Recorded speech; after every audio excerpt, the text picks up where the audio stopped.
मैं विक्रम स्वागत करता हूं आपके अपने YouTube channel S study platform पर।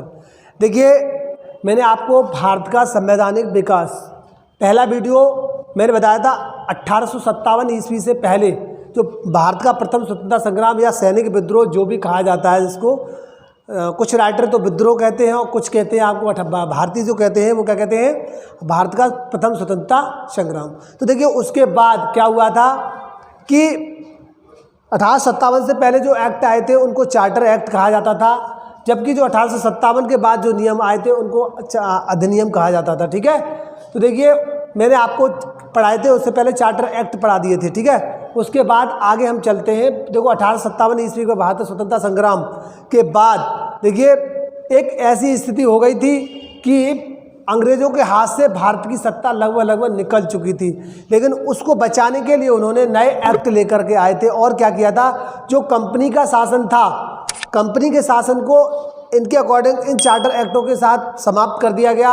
और समाप्त करने के बाद में और सीधा जो भारत का शासन था वो क्राउन के हाथ में, ताज के हाथ में चला गया था, इंग्लैंड की संसद के हाथों में। तो देखिए आगे हम इसी को पढ़ते हैं, तो आ जाइए दोस्तों देखते हैं।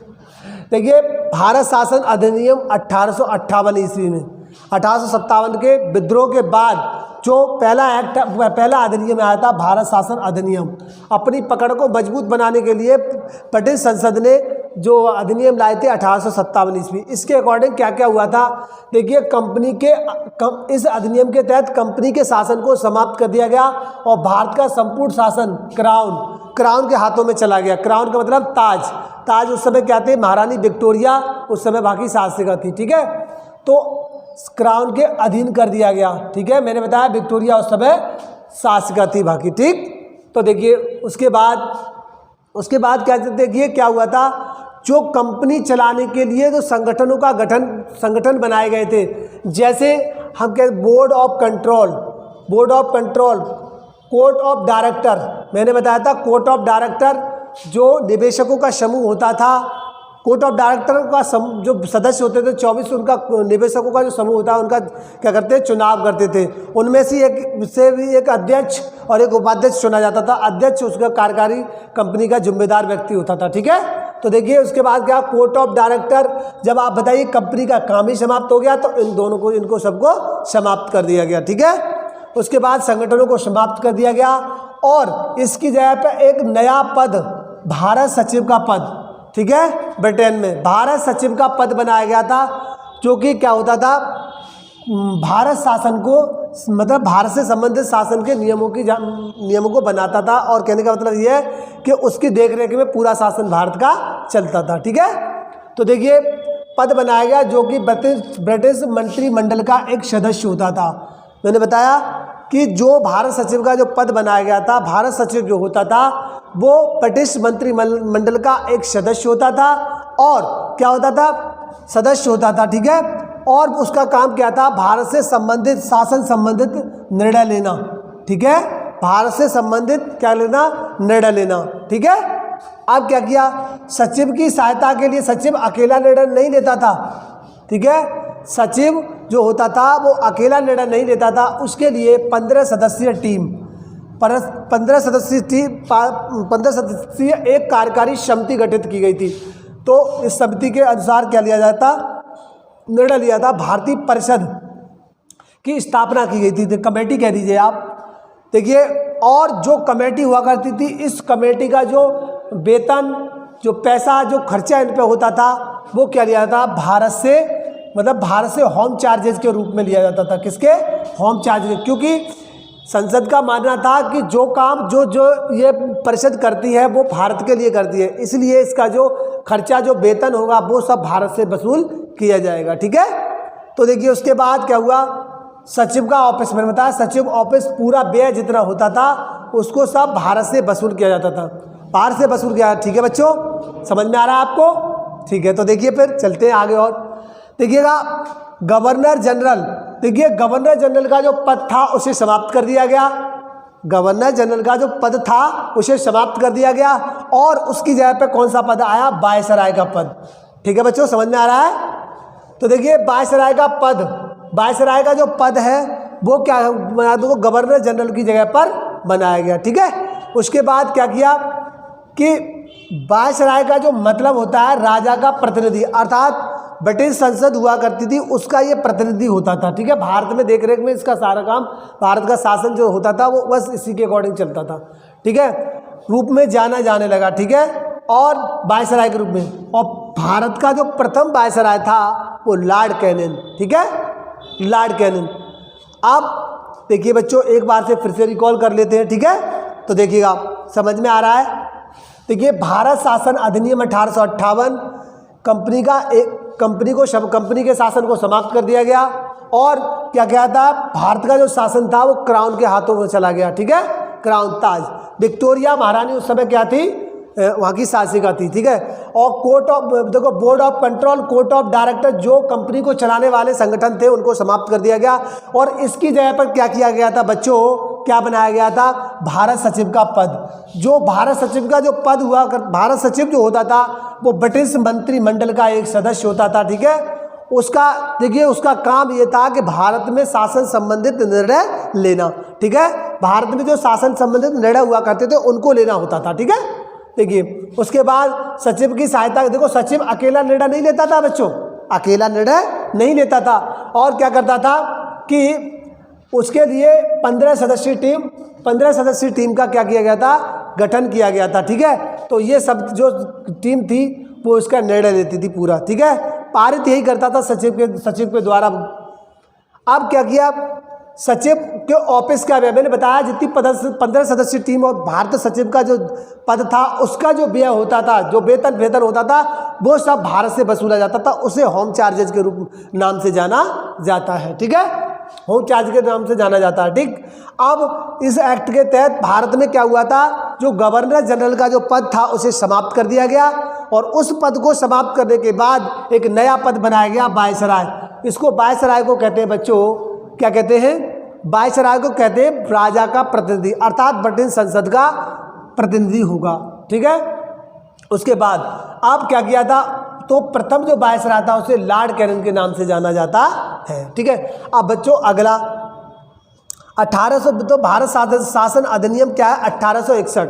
ठीक है, भारत शासन अधिनियम 1861 में देखिए बता क्या, देखो मैंने एक बताया था आपको, सबसे पहले मंत्रिपरिषद की बात की थी मैंने, रेगुलेटिंग एक्ट 1773। मैंने रेगुलेटिंग एक्ट 1773 में बताया था कि वारेन हेस्टिंग के लिए 4 सदस्य का परिषद गठित किया गया था। उसमें एक था क्या कहते हैं, वारेन हेस्टिंग, और 4 सदस्य थे, तो 5 सदस्यीय टीम थी। फिर 3 कर दिए गए, और 3 के बाद पुनः क्या हुआ था, फिर क्या हुआ, 3 करने के बाद में अब क्या 5 कर दिए गए। 5 के बाद में क्या हुआ कि अब जो परिषद थी उसमें एक सदस्य और बढ़ा दिया गया। ठीक है, वो मेरा अगर आपको न समझ में आया तो पिछले वाला वीडियो आप देख सकते हैं। ठीक है, पूरा समझ में आ जाएगा। तो देखिए वृद्धि कर दी गई, एक सदस्य और बढ़ा दिया गया परिषद में। अब क्या हुआ था, विधानसभा की स्थापना जो हम देखते हैं, उस समय तो किसके अकॉर्डिंग हुई थी, भारत शासन अधिनियम 1861। देखिए हम पढ़ रहे हैं भारत का संवैधानिक विकास, 1773 रेगुलेटिंग एक्ट से चलकर आज जो हमारा मंत्रिपरिषद है देखिएगा बहुत बड़ा हो चुका है। तो एक तरीके से विकास थोड़ा थोड़ा बड़ा होके बढ़ता गया। ठीक है, तो क्या किया, विधानसभा की स्थापना की गई थी। संसद, देखो संसद में विधानसभा, राज्यसभा। ठीक है, तो देखिए उसके बाद वायसराय को कार्यकारी समिति, यानी अपनी जो परिषद थी, कार्य करने की समिति जो होती थी, उसमें वायसराय को 6 से 12 सदस्यों की नियुक्ति का अधिकार दे दिया गया। किस एक्ट के तहत, 1861 के तहत। ठीक है, अब वायसराय को कुछ परिस्थितियों में अध्यादेश जारी करने का आदेश भी मिल गया, मतलब अधिकार मिल गया। ठीक है, उसके बाद अब देखिए ये वाला, देखो परिषद में एक सदस्य बढ़ा दिया गया, एक सदस्य की वृद्धि हो गई। उसके बाद विधानसभा की स्थापना की गई। ठीक है, वायसराय को अपने कार्यकारी परिषद में 6 से 12 सदस्यों की नियुक्ति करने का अधिकार दे दिया गया। ठीक है बच्चों, उसके बाद वायसराय को कुछ विकट परिस्थितियों में अध्यादेश जारी करने का अधिकार दे दिया गया। ठीक है, अब आता है भारत शासन अधिनियम 1892। देखिए वायसराय को अपनी कार्यकारी समिति, अब देखिए यहाँ पे 6 से 12 थे। ठीक है, यहाँ थोड़ा गलत हो गया है, 16 होंगे। तो देखो वायसराय को अपनी कार्यकारी समिति में 10 से 16 सदस्यों को चुनने का अधिकार, जहाँ 6 से 12 था वहाँ 10 से 16 का अधिकार मिल गया। ठीक है, उसके बाद भारतीय व्यवस्था में निर्वाचन की पहली पद्धति प्रारंभ हुई। देखिए भारतीय शासन व्यवस्था में पहली बार निर्वाचन पद्धति का प्रारंभ हुआ था। ठीक है बच्चों, उसके बाद अब क्या कर रहा है, केंद्रीय विधान परिषद में भारतीय सदस्यों को वार्षिक बजट जो प्रस्तुत होता था उसमें प्रश्न पूछने का अधिकार मिल गया। क्या मिला? देखिए एक बात और मैं बता दूं दोस्तों आपको कि क्या है कि जो भी अधिनियम आते थे संसद में, ब्रिटिश संसद जो भी अधिनियम आते थे तो वो ऐसे अधिनियम लाते थे कि जिससे उनकी भारत पर पकड़ मजबूत बने, भारत पर पकड़ मजबूत बने। ठीक है, वो ऐसा कोई नियम नहीं लाते थे जिससे कि उनकी पकड़ को मजबूत, क्योंकि 1857 ईस्वी के बाद बहुत स्थिति खराब हुई थी, क्योंकि उनसे भारत उनके हाथों से पूर्ण निकल गया था, तब वो ये एक्ट लेकर के अधिनियम लेकर आए थे। ठीक है, उसके बाद बजट पर प्रश्न पूछने का अधिकार मिल गया। जो भारतीय सदस्य हुआ करते थे उनको क्या हुआ था, बजट में प्रश्न पूछने का अधिकार मिल गया। अब आता है देखो भारत शासन अधिनियम, क्या कह सकते हो, 1909 ईस्वी, मार्ले मिंटो सुधार, मार्ले बच्चों, मार्ले मिंटो सुधार, मार्ले मिंटो सुधार। अब क्या है, इसे मार्ले मिंटो सुधार के नाम से जाना था। देखिए अब मार्ले क्या थे, भारतीय सचिव। ठीक है, भारतीय सचिव, और मिंटो थे यहाँ पर क्या थे, वायसराय, भारत में वायसराय। ठीक है, तो मार्ले मिंटो सुधार, इन दोनों के देखिए इस अधिनियम को क्या किया गया था, मार्ले मिंटो सुधार के नाम से जाना जाता है। ठीक है, अब इसमें क्या हुआ था, विधानमंडल के आकार की शक्ति में वृद्धि हुई। देखिए अर्थात सीटों को बढ़ा दिया गया था। क्या कर दिया गया था, सीटों को बढ़ा दिया गया था। ठीक, अब सार्वजनिक प्रश्नों पर, सार्वजनिक विषयों पर प्रश्न पूछने का, देखो केंद्रीय पहले वोट देने का भी अधिकार नहीं था, केंद्रीय बजट में केवल प्रश्न पूछने का अधिकार मिला था, लेकिन उसमें कोई हस्तक्षेप का वो नहीं मिला था। ठीक है, तो देखिए सार्वजनिक विषयों पर प्रश्न पूछने का अधिकार मिल गया, और प्रत्यक्ष निर्वाचन आधार पर मुस्लिमों को आरक्षित सीट। देखिए अंग्रेजों का यही नियम रहा था हमेशा से बच्चों, कि वो ये चाहते थे कि फूट पड़े और शासन हम हमेशा के लिए करते रहे। तो उन्होंने क्या किया था, 1909 एक्ट के तहत मुसलमानों को आरक्षित सीट दे दी गई। ठीक है, बात समझ में आ गई। तो 1909 में क्या याद करना, मार्ले मिंटो सुधार के नाम से जाना जाता है। मार्ले जो थे वो भारत सचिव थे, और मिंटो जो थे वो क्या थे, वायसराय भारत में। ठीक है, सुधार के नाम से जाना जाता है। और विधानमंडल के आकार में वृद्धि हुई, सीटों की संख्या में वृद्धि, और सार्वजनिक विषयों पर प्रश्न पूछने का अधिकार मिल गया। और इस एक्ट के तहत भारत में निर्वाचन में आरक्षित सीटें मुसलमानों को दे दी गई। ठीक है, अब क्या है, अब क्या है 1919 मॉन्टेगू चेम्सफोर्ड, वही सिस्टम, ये सचिव और ये वायसराय। ठीक है, तो देखिए 1909 जो था मार्ले मिंटो सुधार, 1919 था मॉन्टेगू चेम्सफोर्ड। ठीक है, तो देखिए केंद्र में द्विसदनीय व्यवस्था लागू की गई। ठीक है, द्विसदनीय व्यवस्था, उच्च सदन क्या कहते हैं, काउंसिल ऑफ स्टेट, राज्यसभा, जैसे राज्यसभा 60 सीटें। ठीक है, इसमें 60 सीटें थी इसमें। अब क्या है, केंद्रीय विधानसभा, देखिए काउंसिल ऑफ असेंबली। ठीक है, तो ये जैसे लोकसभा है उसी तरीके से। अब प्रांतों में द्वैध शासन, देखिए मैंने बता दिया इसमें थोड़ा सा इतना ही है, और आगे बढ़ते हैं। प्रांतों में द्वैध शासन, देखिए क्या कहते हैं कि इससे पहले बंगाल में द्वैध शासन लगाया गया था। अंग्रेजों का यही नियम रहता था हमेशा से कि जो राजस्व व्यवस्था थी, जो पैसे का लेन देन होता था उस पर अपना कब्जा रखते थे, और जो बेकार का पद हुआ करते, शिक्षा जहाँ पे खर्चे पैसे वैसे नहीं हुआ करते थे, वो सब भारतीयों को दे दिया करते थे। ठीक है, तो देखिए वो भी कुछ प्रयास करने के बाद। अब आरक्षित, देखिए प्रांतों में द्वैध शासन की व्यवस्था क्या थी, आरक्षित क्या था, वायसराय और कार्यकारी समिति, इसके प्रति मतलब पैसे का जो लेन देन हुआ करता था, राजस्व जो भी होता था वो सब इसके अंडर रहता था। ठीक है, और कोई काम बिगड़ता तो क्या करते थे, ये उत्तरदायी नहीं होते थे, उत्तरदायी मतलब विधान पर उसके प्रति उत्तरदायी नहीं होते थे। और हस्तांतरित क्या है, जो भारतीय हुआ करते थे उनको क्या दिया, शिक्षा, स्वास्थ्य, और इसके प्रति उनको उत्तरदायी माना जाता था, इनको जवाबदेही होते थे ये। अब प्रत्यक्ष चुनाव अपनाया गया, किसके अकॉर्डिंग, 1919 ईस्वी के अकॉर्डिंग। ठीक है, और सांप्रदायिक चुनाव आरक्षण। देखो यो व्यवस्था 1909 में दी गई थी, किसको? मुस्लिमों को। वही व्यवस्था इन्होंने किसको दे दी? सिखों को दे दी गई। ठीक है, तो कहीं ना कहीं बस उनका यही नियम हमेशा से रहा था कि हमेशा फूट बनी रहे और हम इस पर शासन करते रहे। अब आता है भारत शासन अधिनियम 1935। इसको भारत का मिनी संविधान भी कहा जाता है। क्या क्या कहा जाता है? भारत का मिनी संविधान। मैंने आपको बताया था, जब मैंने पहला वीडियो आपको बताया था विधानसभा वाला, जो कैबिनेट मिशन के तहत जब क्या कहते हैं संविधान की निर्माण सभा हुई थी और उससे क्या कहते हैं संविधान बनाया गया, तो उसमें क्या था, भारत शासन अधिनियम से क्या हुआ था कि 250 आर्टिकल उसमें शामिल किए गए, तो इसीलिए इसको भारत का मिनी संविधान भी कहा जाता है। ठीक है, पहली बार अखिल भारतीय ब्रिटेन ने ये माना कि भारत राज्यों का एक संघ देश है, इससे पहले ये नहीं मानते थे। ठीक है, तो पहली बार अखिल भारतीय संघ का निर्माण, प्रांतों में द्वैध शासन समाप्त कर दिया गया, अर्थात उन्हें स्वायत्तता दे दी गई। ठीक है, केंद्र स्तर पर द्वैध शासन की शुरुआत क्या किया था? केंद्र स्तर पर द्वैध शासन की शुरुआत की गई। ठीक है, अब 3 प्रकार की आप सूचियों के बारे में पढ़ते हैं, केंद्र सूची, राज्य सूची, समवर्ती सूची, इसी एक्ट के तहत। ठीक है, अब क्या आता है, देखिए भारत शासन अधिनियम 1935 के तहत दिल्ली में एक सुप्रीम कोर्ट की स्थापना की गई थी। अब आप सोचेंगे कि 1773 ईस्वी में ही तो सुप्रीम कोर्ट की स्थापना की गई थी, लेकिन 1773 ईस्वी में मैंने ये बताया था कि वो कलकत्ता उच्च न्यायालय की क्या कहते हैं, कलकत्ता में उच्च न्यायालय की स्थापना हुई थी, जिसके प्रथम न्यायाधीश एलिजा एम्पे थे। ठीक है, तो इसके अकॉर्डिंग क्या हुआ था कि सुप्रीम कोर्ट की स्थापना हुई थी दिल्ली में। ठीक है, उसके बाद और इसके बाद 1935 ईस्वी में आरबीआई की स्थापना, भारतीय रिजर्व बैंक। ठीक है, अब देखिए देखो अब क्या था कि जो अधिनियम आए थे, उस अधिनियम 1935 के बारे में किसी ने नेहरू जी ने कहा है कि जो यह नियम, जो अधिनियम है, ये क्या है, अनेक ब्रेक वाली इंजन रहित गाड़ी है। उन्होंने क्या कहा था? अनेक ब्रेकों वाली इंजन रहित गाड़ी है।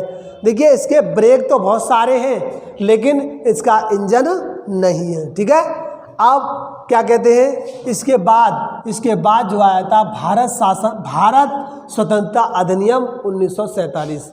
भारत स्वतंत्रता अधिनियम 1947, इसमें क्या था, उस समय देखिए लॉर्ड माउंटबेटन वायसराय थे।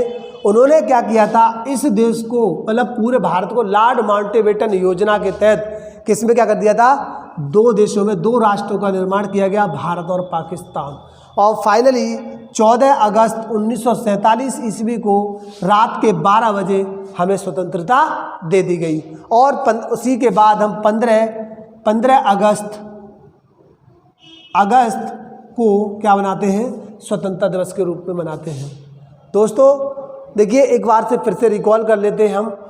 देखिए 1857 की क्रांति के बाद क्या किया था, भारत में जो नियम आए थे उन्हें अधिनियम के नाम से जाना जाता है। पहला नियम आया था भारत शासन अधिनियम 1858 ईस्वी में। इसके तहत कंपनी के शासन को समाप्त कर दिया गया और जो भारत का जो शासन था उसे क्राउन के हाथों में दे दिया गया, क्राउन के अधीन, अर्थात इंग्लैंड की संसद, ब्रिटेन की संसद, उस समय महारानी विक्टोरिया थी। ठीक है, अब जो कंपनी को चलाने वाले जो संगठन थे, क्या नाम था, कोर्ट ऑफ डायरेक्टर और कोर्ट बोर्ड ऑफ कंट्रोल। ठीक है, इन संगठनों को समाप्त कर दिया गया। जब कंपनी का शासन ही समाप्त हो गया तो फिर इन दोनों को भी समाप्त कर दिया गया था। ठीक है बच्चों, उसके बाद एक पद बनाया गया था भारत सचिव का। अब ये भारत सचिव जो होता था वो ब्रिटिश मंत्रिमंडल का सदस्य होता था और इसकी देख रेख में भारत में शासन चलता था। अब इसको क्या कहते हैं, ये अकेला नहीं चलाता था, इसके लिए भी एक 15 सदस्यीय टीम घोषित की गई थी और मंत्री टीम घोषित यानी कि भारतीय परिषद की घोषणा की गई थी, संगठन किया गया था इसका। तो स्थापना करने के बाद क्या हुआ था, जो इस पर खर्चा जो आता था वो भारत से वसूला जाता था, उसको होम चार्जेज के नाम से जाना जाता है। क्लियर।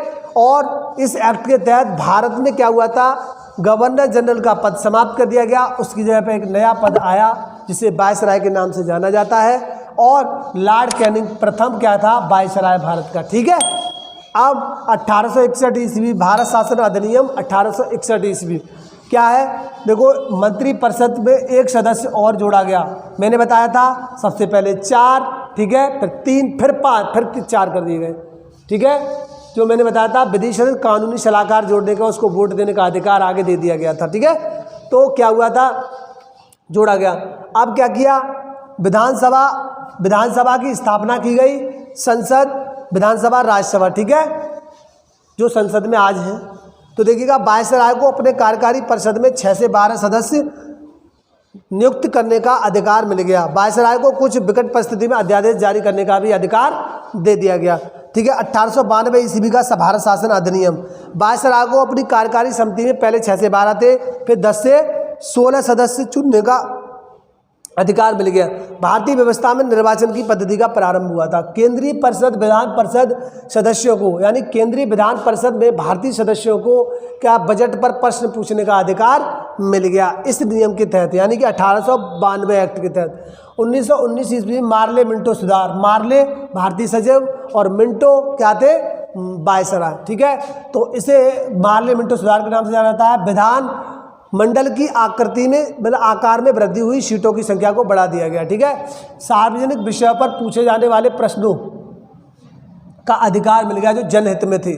ठीक है, प्रत्यक्ष निर्वाचन आधार पर मुस्लिमों को आरक्षित सीट दे दी गई। ठीक है, अब आता है 1919 अधिनियम, क्या कहता है, मार्ले चेम्सफोर्ड। बस वही चीज़ याद रखनी है आपको, ये भारतीय सचिव और ये क्या है, चेम्सफोर्ड, वायसराय। ठीक है, उसके बाद केंद्र में द्विसदनीय व्यवस्था लागू कर दी गई। ठीक है, उच्च सदन और निम्न सदन, काउंसिल ऑफ स्टेट, केंद्रीय विधानसभा, काउंसिल ऑफ असेंबली। ठीक है, इसमें 60 और 144 सीटें। प्रांतों में द्वैध शासन, आरक्षित। वायसराय के बारे में मैंने आपको बताया कि ये उत्तरदायी, जो पैसे का सारा राजस्व विभाग था सब इनके कब्जे में रहता था, परंतु ये उत्तरदायी नहीं होते थे संसद के प्रति। हस्तांतरित शिक्षा, स्वास्थ्य संबंधी वो भारतीय सदस्यों को दे दिया गया, लेकिन ये उत्तरदायी हुआ करते थे। चुनाव, प्रत्यक्ष चुनाव अपनाया गया पहली बार, किसके, 1919 के तहत। भारत शासन अधिनियम 1935, इसे मिनी संविधान के नाम से जाना जाता है। ठीक है, और मैंने बताया भारतीय संविधान में 250 आर्टिकल लगभग इससे लिए गए हैं। ठीक है, पहली बार अखिल भारतीय संघ, ब्रिटेन ने माना कि भारत सभी राज्यों को मिलाकर के एक संघीय देश है। ठीक है, प्रांतों में द्वैध शासन समाप्त कर दिया गया, उनको स्वायत्तता दी गई। केंद्र में द्वैध शासन की शुरुआत हुई थी। 3 प्रकार की संपत्ति सूचियों की संख्या, सूचियाँ इसी के अनुसार, केंद्र सूची, राज्य सूची, संवर्ती सूची। इसी के अनुसार क्या किया था, सुप्रीम कोर्ट की स्थापना की गई थी दिल्ली में, RBI की स्थापना की गई दिल्ली में, और नेहरू जी ने इसको कहा था अनेक ब्रेक वाली इंजन रहित गाड़ी। ठीक है, और इसके फाइनली 1947 ईस्वी में भारत शासन स्वतंत्रता अधिनियम आया था। इसके अनुसार लॉर्ड माउंटबेटन योजना के तहत भारत को 2 राष्ट्रों में विभाजित कर दिया गया था, भारत और पाकिस्तान। ठीक है, फाइनली 14 अगस्त 1947 ईस्वी को स्वतंत्रता दे दी गई, और अगले दिन 15 अगस्त से हम क्या मनाते हैं कि स्वतंत्रता दिवस के रूप में मनाते हैं। ठीक है दोस्तों, आशा करते हैं कि आपको पसंद आया होगा। पसंद आया तो आप लाइक और शेयर करिएगा। अगर आप चाहते हैं तो पूरा वीडियो, दूसरा वीडियो मेरा देखें तो ये वीडियो ज़्यादा समझ में आएगा। ठीक है, चलो मिलते हैं आपको अगले वीडियो में। धन्यवाद दोस्तों।